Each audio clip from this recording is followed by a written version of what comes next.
Yan.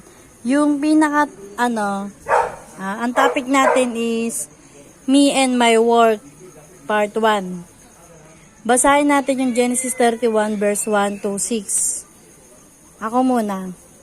Joseph and Potiphar's wife. Now Joseph had been brought down to Egypt, and Potiphar, an officer of Pharaoh, the captain of the guard, an Egyptian, had bought him from the Ismaelites who had brought him down there. The Lord was with Joseph, and he became a successful man, and he was in the house of his Egyptian master. Jean.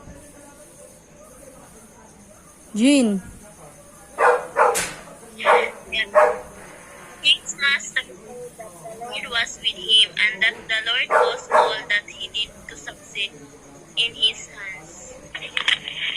So Joseph found favor in his sight, and attended him, and he made him overseer of his house, and put him in charge of all that he had. From the time that he made him overseer in his house and over all that he had, the Lord blessed the Egyptian house for Joseph's sake. The blessing of the Lord was on all that he had in the house and field. So he left all that he had in Joseph's charge, and because of him he had no concern about anything but the food he ate. Now Joseph was handsome in form and appearance. Ngayon, diba, nabasa na natin to. So, yung sabi rito is yung si Joseph daw, bago siya itapon, parang i-betray ng mga kapatid niya, kinupkup si Joseph nung Parowa, si Potiphar. Tapos, parang inappoint siya ni Parowa bilang guard, yung parang, kumbaga sa kasi, di ba nga, naging, marami siyang dream na nakikita, tapos natutupad yung mga panaginipan niya. Tapos feeling nung Potiphar, feeling niya, si Joseph daw yung binigay ng Lord sa kanila para tulungan din sila sa buhay nila. Tapos, sabi nga rito, di ba, so Joseph found favor in his sight and attended him, and he made him overseer of his house and put him in charge of all he had. Yung si Potiphar daw, binigay daw lahat nung ginawang in charge si Joseph sa lugar nila, sa Egyptian. Alam naman natin na yung Egyptian, hindi talaga dapat, kumbaga sa kaaway yun ng mga Jerusalem na mga Israelites. Di sila magkakasundo, diba? So, discuss natin yung buhay ni Joseph habang tatrabaho siya. Ayan. Let's discuss the life of Joseph in his workplace. Despite of all challenges he encountered, he chooses to trust in God and do the right things according to the purpose of God.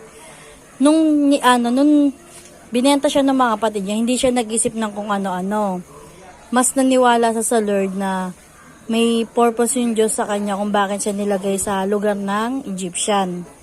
'Di ba dun sa tinuro ni Ate Joy, ni Ate Jessica before time, pagbebenta sa kanya sa mga merchants, tapos kinuha siya ng Egyptian.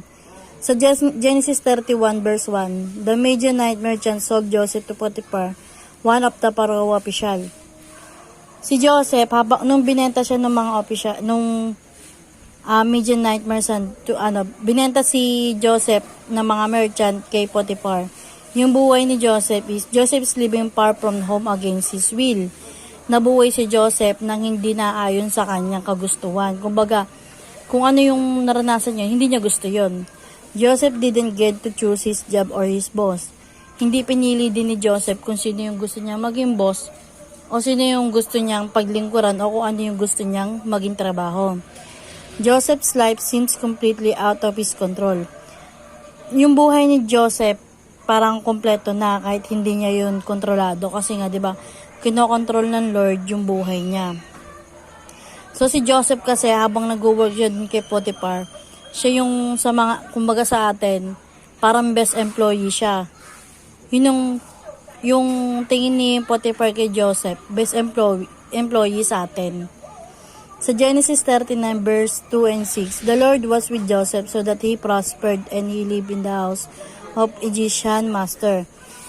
'Di ba Kaya piling ni Potiphar is kasi nga nakakakita ng panaginip si Joseph, tas parang nababasa niya kung ano yung panaginip ng tao, tas nagkakatotoo. So parang pakiramdam kasi Potiphar doon, yung Lord pinaprosper sila dahil kay Joseph. Kaya lahat nung rights binigay niya kay Joseph. Sa Potiphar recognized that it was God who made Joseph successful. Ina-acknowledge niya na si Joseph naging successful dahil sa Lord. Ganyan, binibigay daw yung rights. Sa Genesis, yan, ito din. Same lang. Joseph found favor in Potiphar's eyes and became his attendant. Potiphar trusted Joseph with everything he owned. Yun nga, pinagkatiwala lahat ni Potiphar kay Joseph kung anong meron siya. Yung nagmamanage, siya rin yung nagbibigay ng advice kay Potiphar, di ba? Tapos the Lord blessed Potiphar because of Joseph.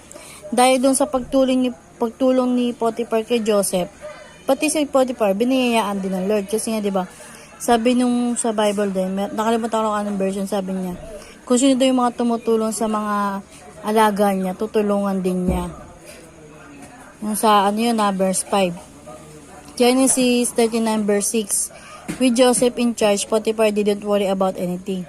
Parang wala nang inalala si Potiphar na kahit na kasi nga alam niya si Joseph sa yung Lord magkasangga, tas nasa kanila.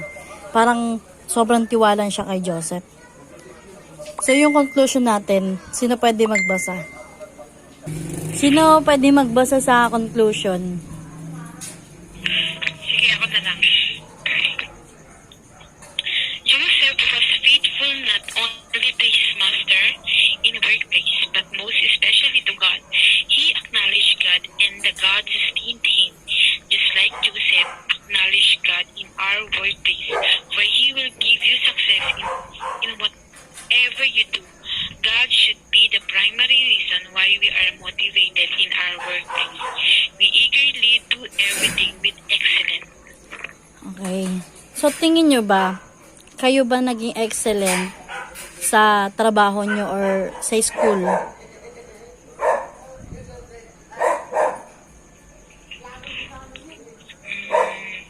Sometimes, pag binibigay mo yung best mo, kakuha mo talaga yung excellent. Tapos, kapag kasama mo si Lord, talagang mag-excel ka talaga. Sige. Inspired ka, at saka motivated ka eh. Ate Jessica. Parang, siguro, kasi ako pag parang go to the flow lang ako. Hindi ko inaangat yung excellent, basta magawa ko yung dapat. Okay, pero ito. Kung si Joseph naging faithful sa kanyang master, kasi nga, lalo na kay Lord, tingin mo ba, faithful ka din ba sa mga ginagawa mo, especially sa Lord? Sino sasagot? Kahit sino sa inyong dalawa.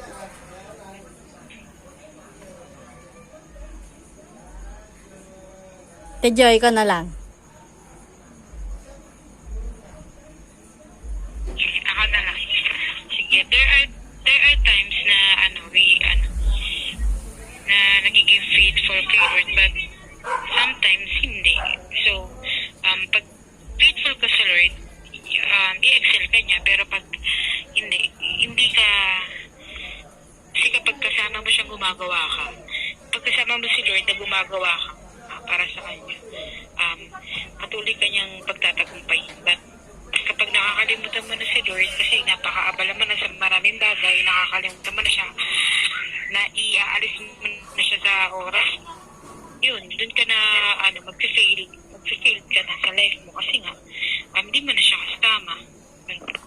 Tama. Sa akin, sa akin, siguro naging faithful din naman, naging faithful kay Lord, then sa work, pero hindi lagi, ganon. Kasi may times kasi na yung will ko, yung nasusunod kasi sa will ng Lord, yung nasusunod. Yun. So, sabi ni Martin Luther King Jr. says, if a man is called to be a street sweeper, he should be sweeping streets, as Michelangelo painted, or Beethoven played music, or Shakespeare wrote poetry. He should sweep streets so well that all the hosts of heaven and earth will pause to say, here live and great street sweeper who did this job well. Ano sa tingin niyo ibig sabihin nitong quote na to? Ate Jessica.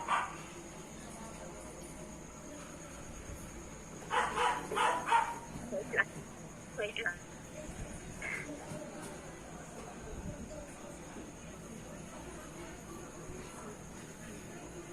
Sige, si Ate Joy muna.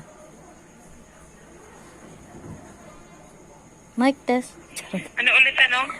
Ano Ulit yung tanong, Med? ano sa tingin niyo yung ibig sabihin ng saying ni Martin Luther King? Dito sa Ay.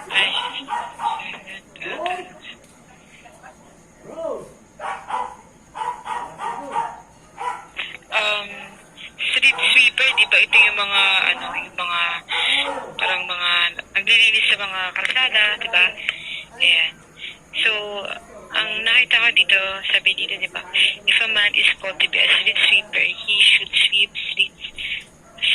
Make, painted or better than play music or Shakespeare wrote poetry. He should sweep streets so well that all hosts of heaven and earth will pause to see. So nakita ko dito, if ginagawa mo yung part mo as a man, parang ginagawa mo kung ano yung karapat-dapat or yung kung ano yung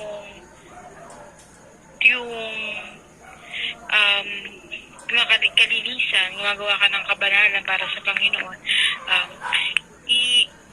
ipipraise ka ng Diyos at yung mga tao sa paligid mo, parang magiging proud sila sa'yo kasi nga ginagawa mo yung trabaho mo as a street sweeper. So as a man, parang ginagawa mo kung ano yung purpose ng life mo. Kaya naman nagiging proud sa'yo yung mga tao sa paligid mo kasi nga nakikita ka ng kagandahan sa lahat ng ginagawa mo. Sorry. yun. So, sa ako naman, yung pagkakaintindi ko naman dito is yung kung tinawag ka daw ng Lord na maging tagalinis nung kalsada, syempre maglilinis ka. Parang si Michelangelo na nagpipinta. Si Beethoven na tumutugtog, o si Shakespeare na gumagawa ng poetry. Parang ikaw ba, kunwari, inapoint ka ng Lord na maging leader. Tapos nakita niya na great job ka, kumbaga sa ginawa mo lahat, kung ano yung dapat. Sa tingin ng parang pupurihin ka ng Lord kasi ginawa mo naman lahat, 'di ba? Parang kumbaga sa job well done, parang ganon. Ito yung tanong, what does it mean for you to become a trustworthy worker? Daw. Yung tanong, what Mapagkakatiwalaan ka sa lahat ng ginagawa mo. Kahit walang nakakakita sa iyo, mapagkakatiwalaan ka. Kahit walang CCTV sa iyo, gagawin mo kung ano yung tama. Okay. Si naman, Jean Ann, how could it affect the relationship you have with authorities and co-worker? Jean Ann,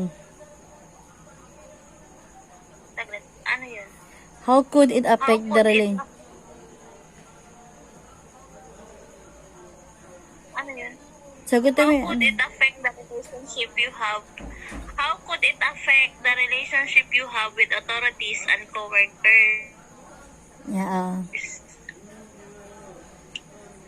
Parang ano yung maging epekto kapag Ano yun? yung relasyon mo sa mga nakatataasa ka sa mga katrabaho mo.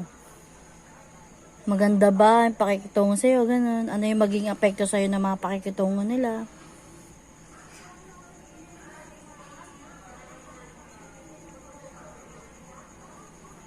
Ayun,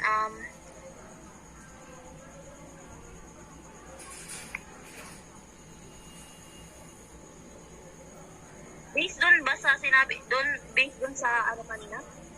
Or on na to? Sarili mo na yan. How could it affect the relationship you have with authorities and co-workers? Simple lang, maging ano,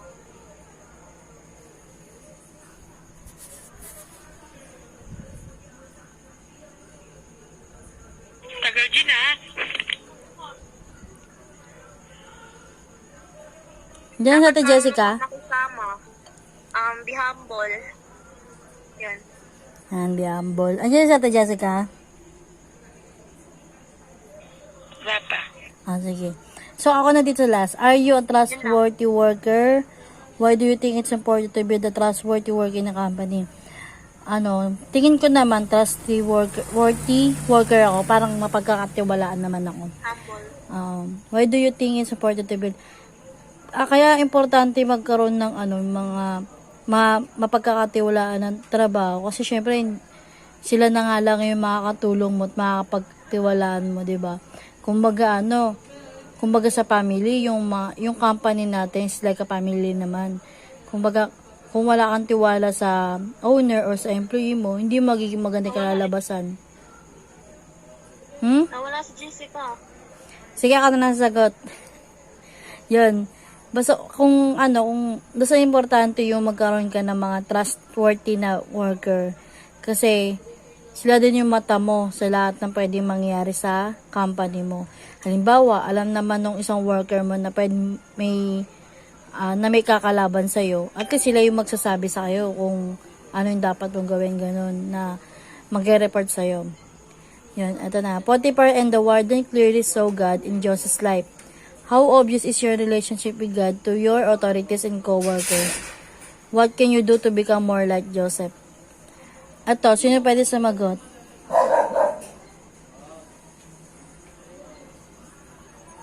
Siguro yung interest ko, saka yung skills ko, magluluto, tubig, gano'n. Yung best, strongest, habang magluluto ako, parang binibigay ko yung pagmamahal ko. Tapos, ginagawa ko doon, parang sinishare ko sa ibang tao. Para malaman nila yung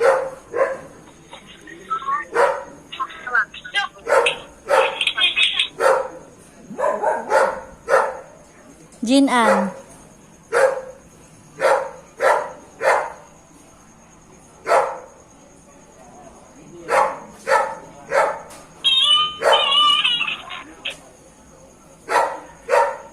Jean, ikaw na.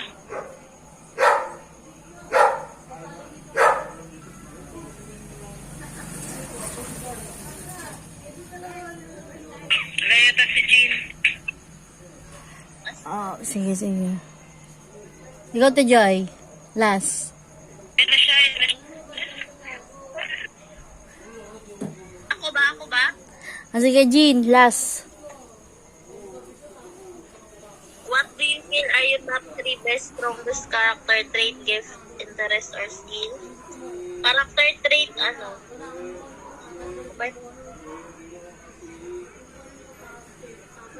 Humble. Humble. Tapos, Okay na?